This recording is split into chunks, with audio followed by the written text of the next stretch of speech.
I am Jonathan Frakes, and you are watching TrekCulture.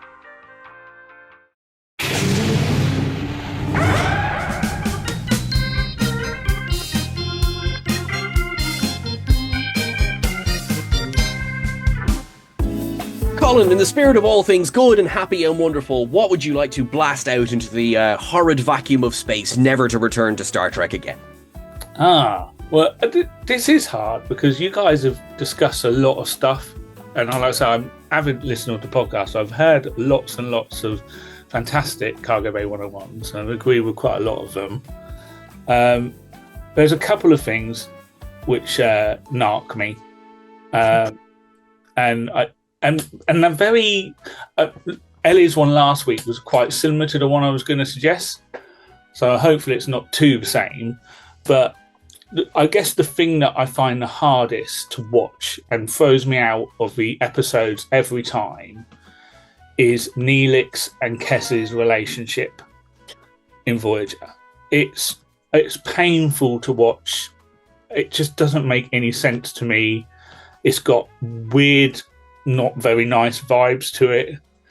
I watched the episode where Kes effectively went through puberty the other day, and it was just horrible to watch. And I think the main bit of it is I just feel that Neelix and Kes's relationship would have made much more sense if he was more of a father figure, protector of her rather than a lover.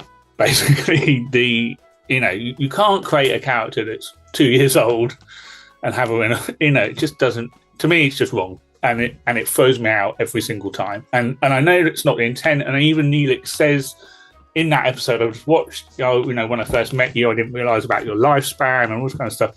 But I know that's not the intention of the relationship. It's just it just throws me off every time I watch it. Yeah. Whenever we've talked about this on the channel, we get a lot of comments from people saying, "But she's an alien. It's not the same as human." Blah blah blah. Mm-hmm. Yes, but it's still creepy. It still comes across weird and doesn't really work.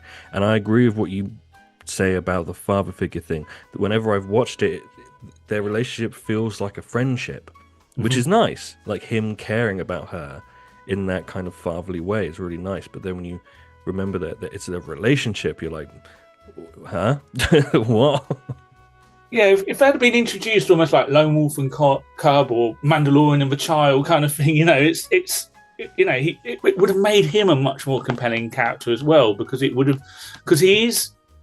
I think he's a little bit Marmite, isn't he? A lot of people find him, don't really particularly enjoy his humour, and like I say, because of his comical way he approaches stuff, and then he gets really angry, and he's quite a childlike character himself in the way he manages his emotions. And if he'd have come in with that relationship and we see that side of him, I think people would have been drawn to him much more. I think possibly. I think as well, because Neelix is a bit of a punching bag when it comes to Voyager characters, and I think it's because of how we're introduced to him. All of the best bits of Neelix and all of the enduring bits of Neelix, they come after Kes leaves.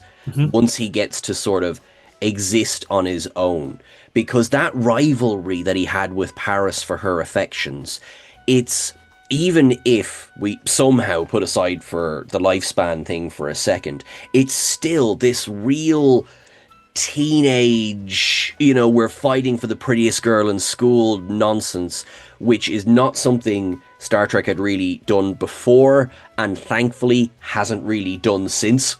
And because, kind of overall, yeah, and it shows you this quite unpleasant aspect of the character, which is always, I know we've talked about this before, it's always quite funny when you think about it. Apparently Ethan Phillips is the nicest man in Hollywood. It's like no one has a bad word to say about it. Everyone calls him John as well. I think he's Ethan John Phillips or John Ethan Phillips. So that actually took me out of some interviews. Like, oh, John, who? Oh, Ethan, right, okay. When they were doing the Voyager panel at Vegas, they kept calling him Johnny, and I was like, who are they talking to? I was getting really confused with that. But yeah, it's when people who know Robert De Niro call him Bobby, and I'm like, who's Bobby? I'm like, oh, Yeah. it's Robert, I've now come around to Robert Picardo being Bob Picardo because everyone calls him that, whereas Robert Beltran is Robert Beltran. But What's that? yeah. Or Bob Bell, as I like to call him. Bob Bell. And I think the problem. This is something I'm repeating myself a tiny little bit because I've said this on the pod before, but Kes is a fascinating character idea. Their own words, the Mayfly. They only have a short thing. I would say, and I have the benefit of hindsight, of course, make her a one episode. Mm-hmm. You know, I do like a lot of what we got with Jennifer Leon, but like Yokampa, like a one episode character, because then rather than stretch a short lifespan out into an ongoing series, which you then sort of lose the punch of that straight away. Oh my God, we have to take every second as special. We have to take every second as, this most wonderful, precious gift, or not. And it becomes, well, if everyone has 52 weeks in a year, then it's not really, it loses the impact a little bit. And you sort of, if urgency is part of Kez's story, but there's no urgency because it's an ongoing series, they ran into an issue there. And again, as I say, now I have the benefit of hindsight saying that. But even if I did it for a season and shown over the season, her aging, and what happens over that. Because let's face it, in a year, she should have changed a lot more than she did. I know they wrote reasons why, but yeah. I think maybe it could have worked for one season of the show. Yes. Yeah, rather than however long she actually, like 3 seasons ish she was on. Yeah.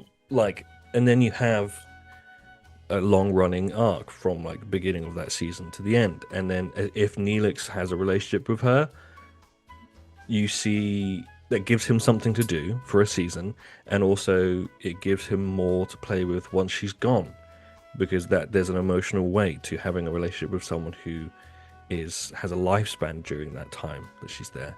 And not just Neelix, the whole cruise. Yeah. The relationship she builds and forms. It would have seriously affect that whole crew to have that happening on their ship in such a confined space, all stuck on a ship over that year. Well, it would have been interesting storytelling. Definitely. I think it's a good example of, we've talked about before, as much as we all love Voyager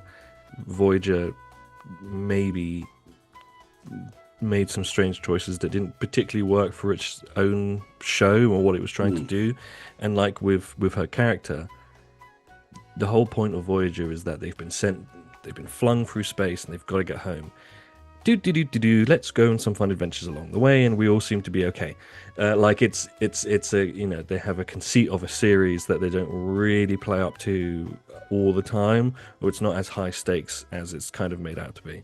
Especially with the marquee, that's the biggest thing that again I find difficult. You just got to ignore that they weren't a marquee after the first few episodes. Obviously there's things where it brings up. Like I say, I'm just doing a rewatch. I've just watched the episode where Tuvix trying to train up some of the marquee officers, but it's again, I don't want to put Voyager down, because it's a great show, and I think they just wanted to get to, let's just be Star Trek. But yeah, they came up with such a great idea at the beginning. It is such a shame they didn't follow that through and make more of the difference of the two crews and that. But that wasn't really what they were trying to do, and they very quickly went to sort of standardized Star Trek approach. Which, again, it was good, but a bit of a thing. But yeah, but I think Joel's funny. We've done what we always do. So hang on, what's going out the airlock? So what's going out the airlock is Kes and Neelix's relationship. Yeah, oh God, we do it all the time. Literally all the time. We're like, we'll start at one thing and we'll do da. Yeah. So I think Tom, unless you have strong feelings for wanting to keep this old man young child relationship in Star Trek, could be your next book. Yeah. Exactly. Like, you know, kind of reading Tom's, like, you know, dedication page with special thanks to the writers of season 1 of Star Trek Voyager. No, I think for my own reputation and Star Trek's, we should get rid of them. Let us quickly. I am pushing the big button that is going out the airlock.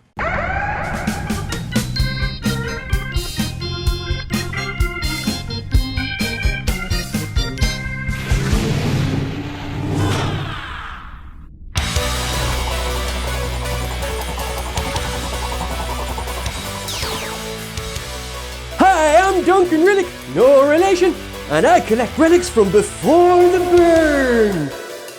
Thanks to a temporal wormhole, I now have an unlimited supply of TrekCulture t-shirts, and I'm selling them to you! You could be wearing this stylish down and up t-shirt.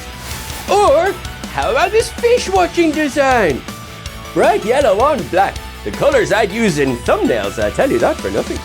I plan to take these designs and transfer them via quantum duplication onto hats, mugs, and posters.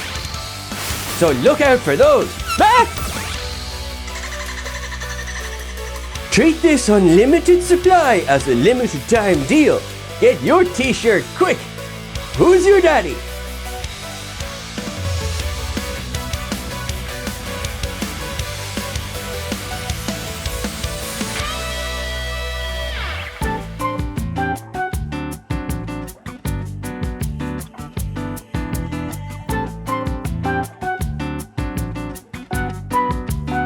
Thank you so much for watching along. Did you know that you can also listen in and catch every episode of our podcast just by following the link in the description below this video? Please make sure that you subscribe to the channel, and please make sure you're following us on the various socials. Till I see you again, look after yourselves, make sure that you live long and prosper.